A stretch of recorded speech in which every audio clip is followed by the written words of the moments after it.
Alright, a couple of different Fringehead combos today. Both of them are not very good at all. So they're really just for fun and not recommended if you're trying to actually win.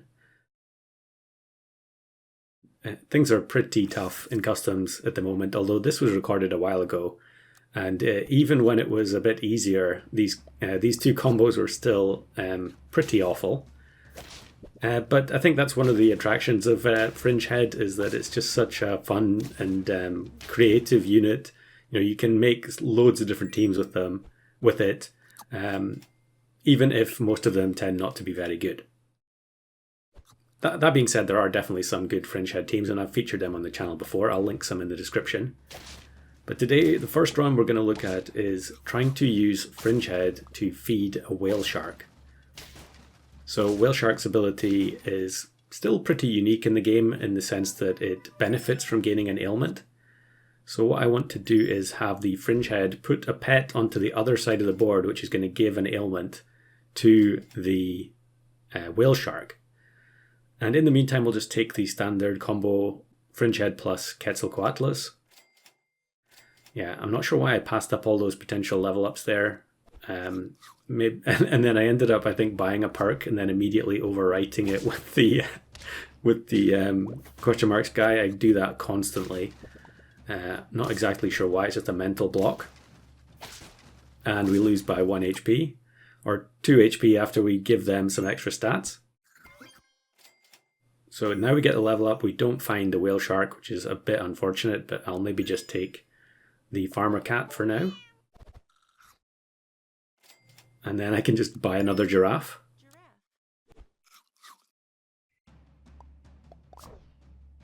Kind of fortunate here to face a 4-squad. It's actually Porta. So I think we're going to be okay. Yeah. Quetzalcoatlus also has huge starting stats, so even though its ability can often end up helping the opponent, it's pretty safe in the backline, you know, before turn 7 where it can start to be sniped by Crocodile. So I think I'm just rolling down for the whale shark here. Don't really find it. We do get the Fringehead. Now, I think once I actually set up my combo, having the higher level Fringehead isn't going to matter, but for now, giving them a level 2 Quetzalcoatlus would actually help me. So we'll just take the cow, keep feeding the Fringehead since it has to get a knockout for anything to happen. Ideally, I would have had the whale shark a long time ago, so we could have actually fed it up a bit by now, but it doesn't look like we're going to find it. And I'm just going to take another Fringehead for now. Of course, the unit that we put onto the other side of the board is going to be a 1-1, so it's only going to get to go once. Its ability is only going to get to trigger once, except in like super rare scenarios. And certainly once we've fed the whale shark up a bit, it's going to be big enough. It's going to automatically knock out anything, even if it gets buffed by Turkey or Jersey Devil and so on. So this is actually kind of strange, like how late we're going into the turns before even seeing a whale shark. But I mean, generally speaking, you know, if you're going for one specific combo over and over, this definitely is a familiar feeling where you've played, where you get a good starting sequence of shops, but then the one pet that you really wanted the most, you just can't find it. So it's turn 10, we finally get the whale shark here and we can instant level to it. So that does make up slightly for the fact that we're way behind the curve. And we can start getting the +4/4 per turn with the combination of question marks guy and the whale shark's ability. It does look like we're going to actually trigger the Fringehead. So we do win by 1 HP against that Pelican team. That was probably the best possible outcome we could have had on that turn. Now I think, yeah, here we go. We get the pet that we want, which is Boitata. Again, it doesn't matter about the Fringehead being level 3. I'm not sure exactly why I was going for level 3 there, because the Boitata is only going to get to go once.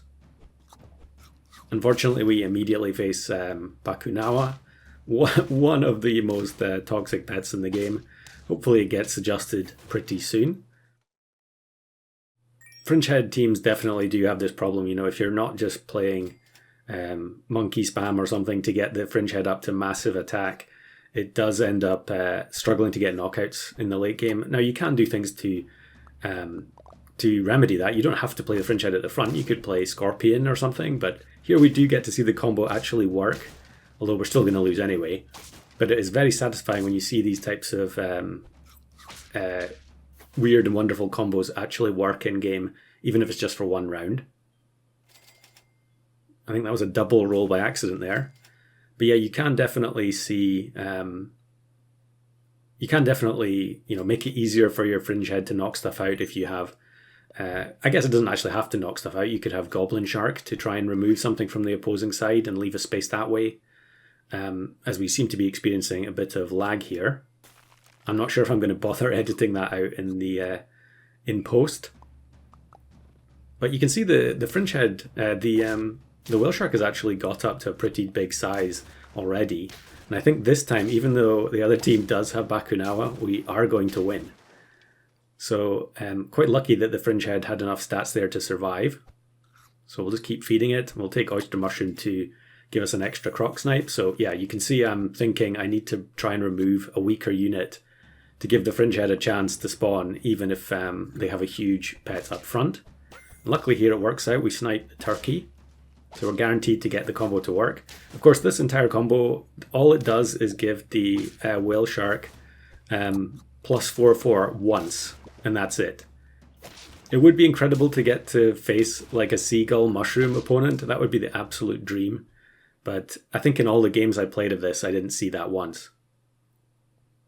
Which, I mean, it isn't surprising. Seagull Mushroom is a popular combo, but generally only among people who are going for unusual builds rather than just your average player.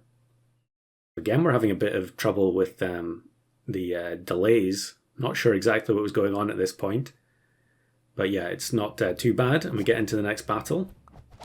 Now we do remove a unit, so we are going to get to see the combo go off here, but they do have massive Behemoth plus, it's not going to make any difference. The huge amount of stats they got from the tuna is going to end up knocking us out.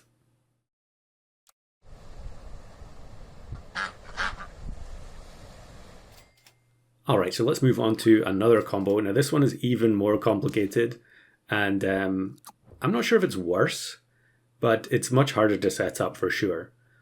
I think that last one we could have had a decent chance to win if we just got everything set up early enough. The Whale Shark, we ended up getting the Whale Shark so late that it was just our chances of winning at that point were just virtually zero. If we'd had the Whale Shark since like turn 5, maybe things could have worked out differently. But this one, I'm going to use the Umbrella Bird. Now, Umbrella Bird is a special unit, to me at least, because it's something that I requested. I didn't specifically ask for this in pet form. I just wanted the ability to get permanent dazed onto my own units. And this is what the developers ended up coming up with. I don't know if other people maybe requested that too. Let me know in the comments if you've asked for being able to put dazed on your own units. It's always fun to see that other people have the same wish list items as I do. Now, the one drawback of Umbrella Bird is, of course, it's much harder to use than if you just had dazed on a food. I can understand them not wanting to add another food on top of wall chicken that could allow you to buy ailments. Maybe they feel like you don't want to give Unicorn and Whale Shark too many free options in the shop, or easy options. I'm not sure, but in the end, obviously having a pet means that you need an extra board space in order to take advantage of this. And what I want to do is put dazed on a cuckoo. Now, maybe you can think for a second, why would I want to do that? And just study the team as we actually get Slug, which is something else I think I want. And of course, we do need to take a turn playing the cuckoo up front in order to get the dazed onto it. Actually, I guess I could have played it further back. I'm not sure why specifically I thought I had to play it at the front. Maybe it's because we have level 2 Umbrella Bird, which actually gives dazed to 2 units. So probably was the easiest thing to do there. Although I guess I could have dazed the cow or something like that. But then we wouldn't be able to use Waffle on it in the next turn. So the plan is now coming together. We're going to have Fringehead put a slug onto the other side of the board. Now normally if you had Cuckoo, the Cuckoo would prevent the slug from spawning. But we really want to make sure we get the slug so that the Aardvark gets a ton of triggers. So what I want to happen here is for the Fringehead to go first, and then the Cuckoo to lose the dazed before, and then get a chance to trigger after the Fringehead has already summoned the slug. So the way we're going to achieve that is by giving perks to the units behind. And I can't remember exactly which setup I go for here. There's a bunch of different units in the pack that could be used. Now, one of the problems with going for a setup like this is that you will often find that your dazed end up getting removed. So you can face opposing ailment pets that will replace the dazed with a weaker ailment, like weakness, or even Barghest can give spooked. Because having an ailment like dazed does count as being perkless.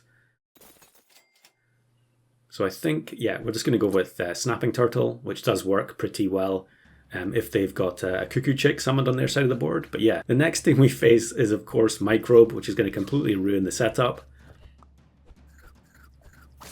And I think, actually here we're lucky because we end up getting the double Cuckoo summon plus the Fringehead summons just because of the way that the opposing team was structured.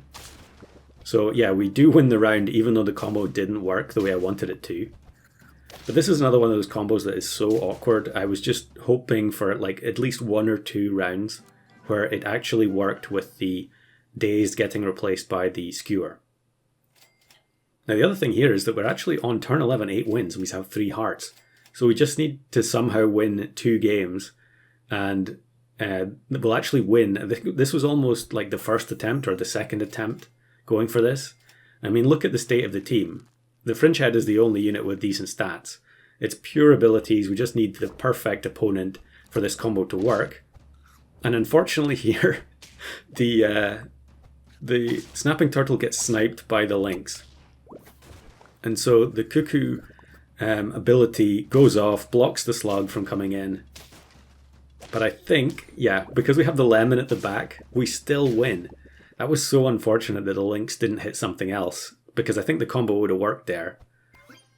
But, that's just the nature of custom packs. There's a lot of sniping, and there's a lot of ailment spreading as well. So we'll move the Cuckoo back a little bit, just to try and protect it in case there's chili on the opposing team. And it's another snipe team, so the slug actually gets sniped, but it doesn't matter because we can still summon a smaller slug. So we will get to see the combo work here, I think. Oh no, we won't. Of course we won't. Because the Cuckoo needs a knockout on the other side. So the fact that they had a huge swan blocked us from actually getting the combo to work.